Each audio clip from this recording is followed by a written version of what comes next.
Hi friends, welcome back to study classes. तो लीजिए फिर से एक बार आपका स्वागत है जी हमारी पीवाई के सीरीज में for upcoming D triple S P PGT commerce examination. और आज इस सीरीज में कुछ और नए सवाल होंगे जिनको डिस्कस करेंगे। ये आपके प्रीवियस ईयर के सवाल हैं जो पहले D triple S P PGT commerce में पूछे जा चुके हैं और आपको इस एग्जामिनेशन के लिए सॉल्व करना बेहद जरूरी है। तो आइए फटाफट से आज के इस सेशन को स्टार्ट करते हैं। एंड प्यारे दोस्तों, अगर आपको ये नया सीरीज पसंद आ रहा है तो ये बात हम तक पहुंचाने का केवल एक ही तरीका है जी, वो है इस वीडियो को लाइक करके। तो फटाफट से इस वीडियो को लाइक कर दीजिए और हमें पता लग जाएगा कि अभी कितनी मेहनत अभी हमें और करनी है, कितना आप लोगों के लिए और काम करना है इस सीरीज के अंदर। तो आइए फटाफट से अब इस सीरीज को स्टार्ट करते हैं। एंड प्यारे दोस्तों, स्टार्ट करने से पहले आपको बता दें कि अगर आप तैयारी कर रहे हैं जी पीजीटी कॉमर्स एग्जामिनेशंस की, तो अलग अलग पीजीटी कॉमर्स एग्जाम्स के लिए स्टडी क्लासेस के डिफरेंट कोर्सेज है जो कि अवेलेबल हैं हमारी ऐप और वेबसाइट के ऊपर। आप इन सभी कोर्सेज की पूरी डिटेल ले सकते हैं, आप डेमो वगैरह देख सकते हैं, प्रीव्यू करके कोर्सेज को अच्छे से चेकआउट कर सकते हैं हमारी ऐप और वेबसाइट पे। आप फुल कोर्सेज भी ले सकते हैं और अगर आपको केवल प्रैक्टिस करनी है तो आप प्रैक्टिस के लिए क्वेश्चन बैंक भी ले सकते हैं। इन सभी कोर्सेज की डिटेल आपको स्टडी की ऐप और वेबसाइट पे मिल जाएगी। Which of the following is not true about capital reserve? तो अगर आपके पास कुछ कैपिटल रिजर्व पड़े हुए हैं तो उनके बारे में कौन सी स्टेटमेंट सही नहीं है? It can be use to issue bonus share, बिल्कुल कर सकते हो। It is created out of capital profit, जी हाँ। It is available for distribution of dividend, नहीं, डिविडेंड इनसे नहीं बांटा जा सकता। डिविडेंड तो आप रेवेन्यू प्रॉफिट से ही बांट सकते हो। It can be use for writing of capital losses, हाँ ये कर सकते हो। तो डिविडेंड इनसे नहीं बांट सकते और इसीलिए करेक्ट आंसर ऑप्शन नंबर 3 का यहाँ पे रहेगा। Which of the following is our current liabilities? Current liability कौन सी है? Public deposit. पब्लिक डिपॉजिट जो लोगों से पैसा आपने डिपॉजिट्स ले रखे हैं, ये जनरली करंट में नहीं इंक्लूड किए जाते। आउटस्टैंडिंग एक्सपेंसेस थोड़े समय के लिए आपको थोड़े समय बाद पे करने पड़ेंगे, आपके करंट लायबिलिटी है। कॉल्स इन एडवांस, ये भी आपकी करंट लायबिलिटी है जी। प्रोविजन फॉर टैक्सेशन, ये भी एक करंट लायबिलिटी है जिसकी पेमेंट आपको जल्दी करनी पड़ेगी। तो 1 को छोड़ के 2, 3, 4 आ जाएंगे। ऑप्शन नंबर 1 जो है वो आंसर यहां पे बनेगा। Which of the following is a not a feature of capital expenditure? Capital expenditure का इनमें से कौन सा फीचर नहीं है? They yield benefit over a long period, तो कैपिटल एक्सपेंडिचर लंबे समय का फायदा देते हैं। They are debited to profit and loss account. They are incurred for acquiring fixed assets. They increase the earning capacity of the business. तो fixed asset से जुड़े होते हैं, अर्निंग कैपेसिटी बढ़ाते हैं, बट पीएनएल में डेबिट नहीं करते, इनको बैलेंस शीट में लेकर जाते हैं और इसीलिए ऑप्शन नंबर 2 जो है वो आंसर यहाँ पे हमारा बनेगा। When a company tries to cover up its bad financial position, it is known as adoption of different accounting policies, personal bias, lack of qualitative analysis या फिर विंडो ड्रेसिंग। तो प्यारे दोस्तों, अगर आपकी फाइनेंशियल पोजीशन अच्छी नहीं है, बैलेंस शीट अच्छी नहीं है, बट आप उसमें कुछ गड़बड़ करने की कोशिश करते हैं, जानबूझकर अपनी फाइनेंशियल पोजीशन बेहतर दिखाने की कोशिश करते हैं, तो इसे यहाँ पे विंडो ड्रेसिंग का नाम दिया जाता है और इसीलिए करेक्ट आंसर यहाँ पे जो बनेगा ऑप्शन नंबर 4 का बनेगा। At the time of registration of a company, MOA यानी Memorandum of Association mentions the amount of capital a company is authorized to raise from the public. This capital is known as authorized, subscribed, issued या paid up capital. तो maximum capital जो company public से raise कर सकती है, that is refer to as the authorised capital और इसीलिए correct answer यहाँ पे आपका ऑप्शन नंबर 1 का रहेगा। Under which of the following subheads in the balance sheet of a company goodwill will appear? Goodwill कौन से सबहेड में आएगी बताइए? इनटेंजिबल, करंट, अनअमोर्टाइज्ड या टेंजिबल एसेट्स? देखो जी, गुडविल जो है वो इनटेंजिबल एसेट रहती है। इनटेंजिबल बोले तो जिसको आप ऐसे छू नहीं सकते, देख नहीं सकते, बट हाँ फील कर सकते हो कि आपके पास कोई रेपुटेशन है बिजनेस की, उसे गुडविल बोला जाता है। तो it is an intangible asset. Correct answer option number 1 का यहाँ पे बनेगा। State which of the following statements about a private company is not true. Restricts the right of member to transfer the shares, does not invite public to subscribe to shares, it is necessary to use the words private limited at the end of the name, has minimum 2 and maximum 50 members excluding the past and the present employers.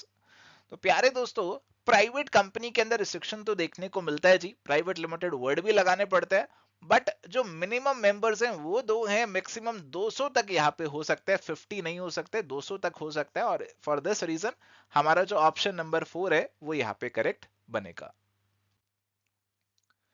Which of the following is are the example of auxiliary to trade?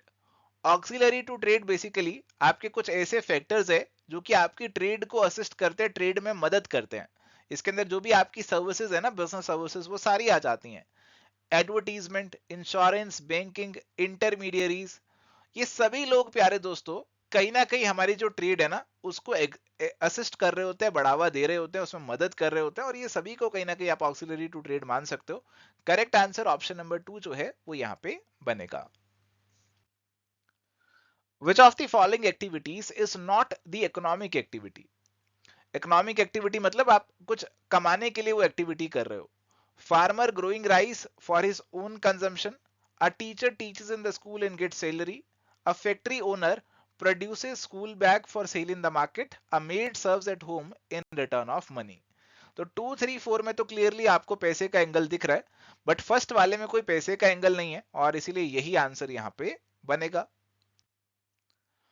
All those activities which are concerned with the extraction and production of natural resources and reproduction and development of living organism, plants, etc.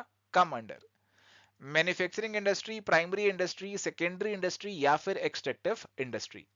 देखो कौन सी activities जो हैं, कौन सी industry के अंदर वो सभी activities आ जाएंगी जिसमें आपको जमीन से एक्सट्रैक्ट कर रहे हैं, नेचुरल रिसोर्सेज का इस्तेमाल कर रहे हैं, आप कुछ लिविंग ऑर्गेनिज्म से जुड़ा हुआ काम कर रहे हैं। तो ये सारी जो है ना प्यारे दोस्तों, ये हमारी प्राइमरी इंडस्ट्री के अंदर आ जाएंगी। इसके अंदर फर्दर हमारे पास जेनेटिक आती है, एक्सट्रैक्टिव आती है, फर्दर कैटेगराइजेशन रहती है, बट ये सारी चीजें हमारी प्राइमरी इंडस्ट्री से जुड़ी हुई हैं। Perpetual succession is the salient feature of. Perpetual succession का मतलब है कि आपका बिजनेस चलता रहेगा, लोग आएंगे चले जाएंगे, मेंबर्स चेंज होते रहेंगे, आपका बिजनेस चलता रहेगा। Joint Hindu family, joint stock company, cooperative society या फिर पार्टनरशिप फर्म। तो ये वाला जो फीचर है प्यारे दोस्तों, it is primarily associated with the joint stock company, और इसीलिए आंसर यहाँ पे ऑप्शन नंबर 2 का बनेगा। Dash suggested that an appropriate balance should be maintained between centralization and decentralization of the authority. तो प्यारे दोस्तों यहाँ पे कौन से मैनेजमेंट थिंकर ने बोला था कि सेंट्रलाइजेशन और डिसेंट्रलाइजेशन के बीच में एक एप्रोप्रिएट बैलेंस का होना बहुत जरूरी है? Henry Ford, Elton Mayo, F W. Taylor या फिर हेनरी फ्योल। तो ये वाली जो स्टेटमेंट है ये आपके हेनरी फ्योल ने दी थी। उन्होंने बात करी थी कि एक प्रॉपर बैलेंस यहाँ पे होना बहुत जरूरी है, और इसीलिए आंसर ऑप्शन नंबर 4 यहाँ पे रहेगा। The term dash refers to economic activities which are concerned with the conversion of resource into useful goods or to mean the group of firms producing the similar goods. तो कौन सी ऐसी term है जो denote करती है कि हम अपने जो प्रोडक्ट्स है उसको कुछ यूजफुल फॉर्म में कन्वर्ट कर रहे हैं, या फिर एक ग्रुप ऑफ फर्म्स जो एक जैसा प्रोडक्ट बना रही हैं? इंडस्ट्री, कॉमर्स, बिजनेस या फिर ट्रेड। देखो जो ग्रुप ऑफ फर्म्स एक जैसा प्रोडक्ट बना रही हैं उनको बेसिकली इंडस्ट्री बोला जाता है, और कई बार जब इंडस्ट्री वर्ड हम सुनते हैं हमें लगता है कोई फैक्ट्री की बात हो रही है जिसमें एक प्रोडक्ट को दूसरे प्रोडक्ट में कन्वर्ट किया जा रहा है। तो यहाँ पे जो हमारा आंसर बनेगा, this term is basically going to be industry. Answer is going to be option number 1। Dash is the highest level of need in the Maslow's need hierarchy theory of motivation. तो Maslow की जो need hierarchy theory है उसमें सबसे highest level पे कौन सी need आती है आपसे पूछा जा रहा है जी। तो इस नीड हायरार्की थ्योरी में हमें 5 लेवल्स देखने को मिल जाते हैं जी। सबसे नीचे आपका आता है जी आपकी जो बेसिक नीड्स हैं, फिजियोलॉजिकल नीड्स। उसके बाद आती हैं आपकी सिक्योरिटी या सेफ्टी नीड्स। उसके बाद सोशल नीड्स आती हैं। इसके बाद आती हैं आपकी एस्टीम नीड्स या प्रेस्टीज नीड्स, और टॉप पे आती हैं सेल्फ एक्चुअलाइजेशन नीड्स। और इसीलिए करेक्ट आंसर यहाँ पे जो बनेगा that is going to be option number 4। चलिए तो सवाल है जी, who defined contract as every agreement and promise enforceable by law is a contract. तो ये डेफिनेशन किसने दिया? तो ऐसे डेफिनेशन वाले सवाल अक्सर स्टेट लेवल एग्जाम्स में पूछ लेते हैं, और बहुत ही मुश्किल है कि सारे डेफिनेशन हर एक ऑथर के आप याद करके जाएं। तो ऐसे एग्जामिनेशंस में जो सवाल आ रहे हैं उनमें आपको कहीं ना कहीं थोड़ा बहुत गेस वर्क लगाना ही पड़ता है। तो फिलहाल ये जो सवाल है इसका आंसर प्यारे दोस्तों हमारे पास है जी फ्रेडरिक पॉलक। ये डेफिनेशन इन्होंने दिया हुआ है, तो करेक्ट आंसर ऑप्शन नंबर 3 का रहेगा। सो प्यारे दोस्तों ये था जी आज का हमारा डिस्कशन DSSP के प्रीवियस ईयर के सवालों के ऊपर। उम्मीद करते हैं आज का सेशन आपको पसंद आया। अगर आपने वीडियो को लाइक नहीं किया तो फटाफट से लाइक कर दीजिए। मिलते हैं जी नेक्स्ट सेशन में। Thank you, good bye, take care, all the best.